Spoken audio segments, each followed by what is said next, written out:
tunggu dulu. Sebelum nonton video lengkapnya, jangan lupa untuk subscribe ya dan klik link di bawah ini. Jangan lupa juga untuk klik tombol loncengnya. Oke?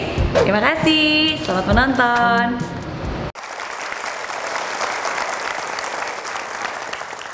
Cobaan ada untuk membentuk kita menjadi pribadi yang lebih dewasa. Masih di I'm Possible, inspirasi Ana Avanti. Dari impossible jadi I'm Possible. Nah, dikenal sebagai seorang perancang kebaya terbaik.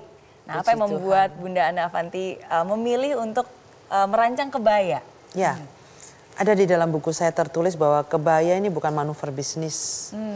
Kebaya adalah anugerah yang terjadi, yang Tuhan izinkan boleh menjadi bagian indah dalam hidup saya, yang menghantarkan saya kemudian menjadi berarti. Dan kebaya telah mengubahkan hidup saya, hidup keluarga saya, dan hidup banyak orang gitu.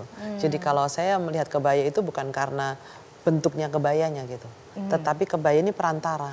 Ya sama seperti pita tadilah. Iya. Kenapa Tuhan izinkan, dan kebaya adalah pembaharuan hidup buat saya. Tapi apa yang pertama kali membuat Bunda Ana Avanti terpikir kalau gitu buat kebaya? Ya, sebetulnya saya lelah ya. Lelah membuat kostum panggung juga nggak jadi orang tapi terkenal. Bikin gaun malam nggak jadi orang tapi terkenal. Jadi ada kebohongan-kebohongan yang memang itu tidak nyata dalam hidup saya gitu ya. Kemudian itu bertumbuhlah. Dan akhirnya Bapak mengatakan, suami saya yang biasa disebut Pak Nda. Karena ini Bunda, suaminya Pak Nda ya. Tampaknya kamu belum buat kebaya. Oh. Ya. Jadi ide pertama sebenarnya dari Pak Nda, dari Bapak. Pak Nda. Ya. Okay. Dan kemudian saya membuat kira-kira dekade tahun 98-an ya. 99, dan kemudian Indonesia melihat setelah Mami meyakini seseorang, Bapak Musa Widiatmojo memanggil saya ke Jakarta. Nak, lu harus ke Jakarta, nak. Saya bilang, untuk menjadi pemenang di Semarang saja, di kota saya tidak bisa. Apalagi di Jakarta yang kata orang adalah lebih kejam daripada ya? Ibu tiri. Gitu. Tetapi insting ibu ya, sekali lagi ya, jangan punya jeda terhadap ibu. Karena ibu itu adalah utusan Tuhan yang paling mulia di bumi. Yang dipercaya, maka dari itu kan surga nggak dititipkan ke bapak-bapak, surga dititipkan ke ibu-ibu kan ya gitu. Dan Mami mengatakan kepada saya, berangkat yuk ke Jakarta, Mami temani. Dan saya masuk ke Jakarta, saya kos di sebuah gang giring-giring, kemudian diberikan satu tempat oleh, pada saat itu saya masih menjadi anggota, diberikan tempat oleh Asosiasi Pengusaha Perancang Mode Indonesia pada saat itu. Dan kemudian saya ngekos. Dan sampai saat ini pun saya nggak punya rumah, Mary. Di Jakarta bukan pilihan saya. Ya, saya fokus prioritas kepada apa yang ada di depan saya. Di Semarang semuanya. Di Semarang semuanya. Saya pulang pergi. Dan di situ Mami punya keyakinan bahwa di sini kamu jadi. Saya imani apa yang dikatakan oleh ibu saya, dan ternyata apa yang sudah Tuhan wartakan melalui ibu saya tidak pernah salah. Ya. Dan akhirnya jadilah seorang Ana Avanti yang sekarang. Ya. Kebetulan juga hadir di studio Metro TV. Ada Mami. Ya, ada Mami tercinta. Ya, selamat datang. Ngobrol bentar sama Mami boleh ya? Mami masih sehat ya sepertinya ya? Umur sehat 71. sekali. Usia berapa, Mami? 70. 70. Wow, masih sehat dan ceria. Kalau saya boleh tahu kan sebelumnya tadi Bunda Ana sempat bilang di tahun 96 sempat kena cancer. Stadium 3B. Stadium 3B. Dan berulang kali kemo dan juga gundul. Dan itu adalah mukjizat yang terbesar yang pernah saya terima dalam hidup saya. Wow. Ibu saya. Dan sekarang berarti sudah 22 tahun ya dan tetap sehat. Amin, puji Tuhan. Saya ingin bertanya kepada Mami ya. Tadi kan Bunda Ana bilang, Mami lah yang menyemangati. Ayo kita ke Jakarta. Kamu pasti bisa. Ayo Mami temani, Mami bantu, Mami dukung. Apa yang membuat Mami begitu percaya gitu dengan Bunda Ana? Iya, saya hidup sendiri ya. Sudah 30 tahun. Jadi saya harus menjadi bapak juga. dan harus memberi semangat kepada anak-anak. Jadi semangatnya anak-anak melihat dari kegigihan orang tua juga. Gitu. Jadi ditunjukkan langsung ya? Ya. Saya Katolik, bapak saya seorang Chinese Muslim. Papi meninggal pada usia 45 tahun. Jadi mami ini sendiri dari umur 38 sampai hari ini mami setia dengan anak-anak.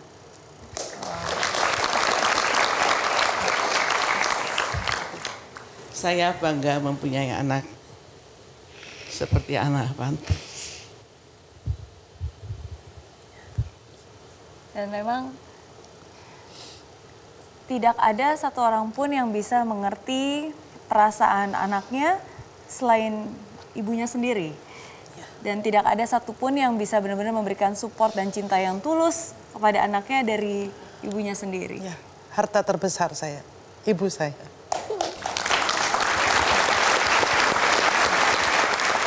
Apa nih satu hal yang selalu membuat Bunda begitu kuat? Pasti kan kalau namanya mami itu pasti selalu kasih pesan-pesan. Sama seperti mama saya. Ya. Sampai sekarang pun setiap hari mama tuh pasti selalu ngasih nasihat ke saya, ngasih pesan, jaga kesehatan dan seterusnya. Dan itu menguatkan. Dan saya yakin mami pun juga mungkin sampai sekarang masih selalu memberikan pesan dan wejangan buat Bunda. Saya ini tampaknya seperti pekerja alusan ya.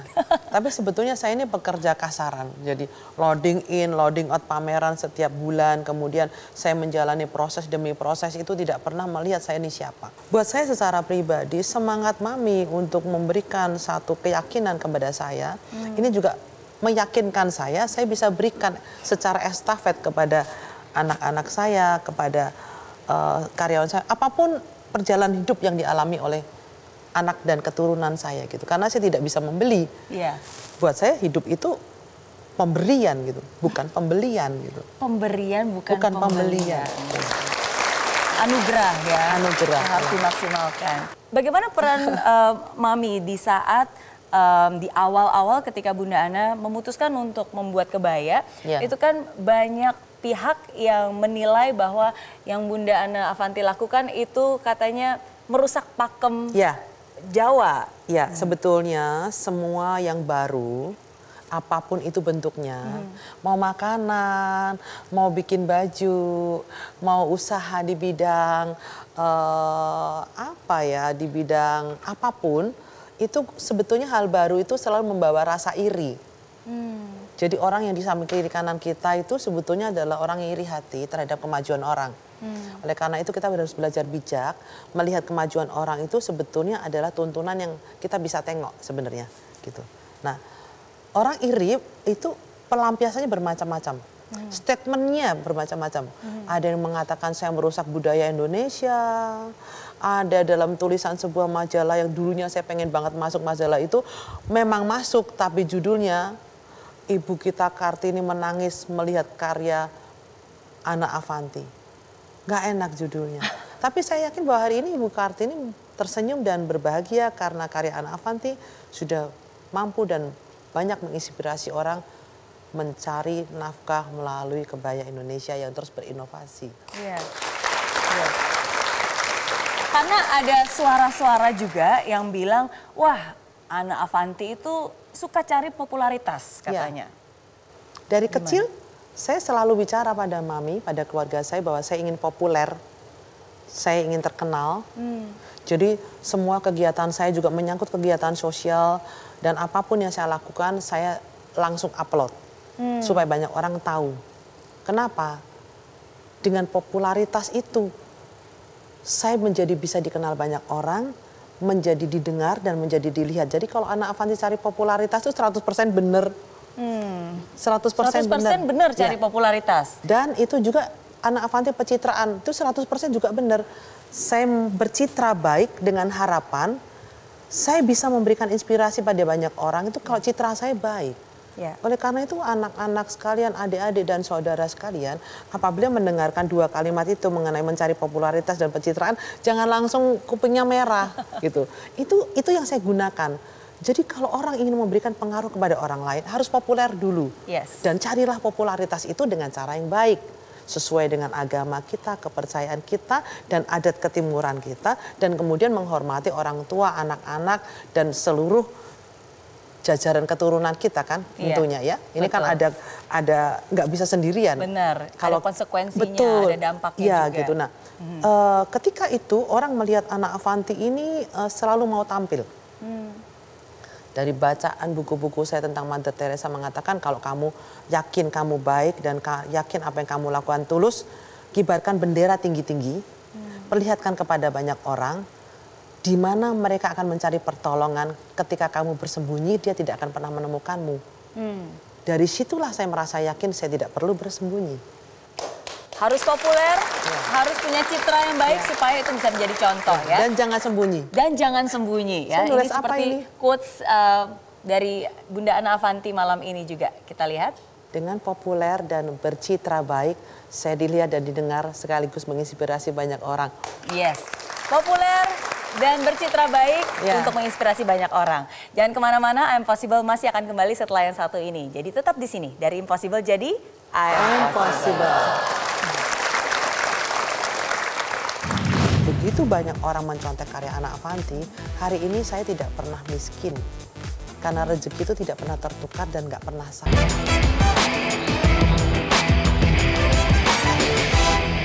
Hai friends, terima kasih ya kamu sudah menonton Impossible episode kali ini. Nah, untuk kamu yang ingin nonton langsung Impossible di Studio Metro TV Jakarta langsung bersama saya, bisa langsung kunjungi link di bawah ini ya. Nanti kamu bisa daftar dan kamu akan masuk ke dalam grup WhatsApp. Di sana akan ada langkah-langkahnya. Dan pendaftaran gratis. Jadi tunggu apa lagi? Daftarkan diri kamu sekarang juga, bawa teman yang banyak, dan sampai ketemu di studio Grand Metro TV. Oke?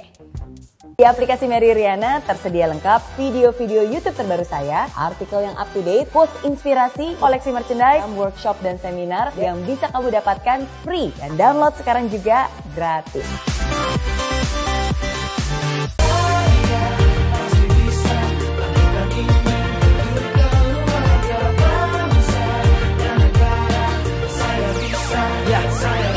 Laksana bumi tanpa hujan, hidup tanpa tujuan, kering dan mati tanpa hijaunya tumbuhan. Demikian kalau mimpi tak kunjung terjadi.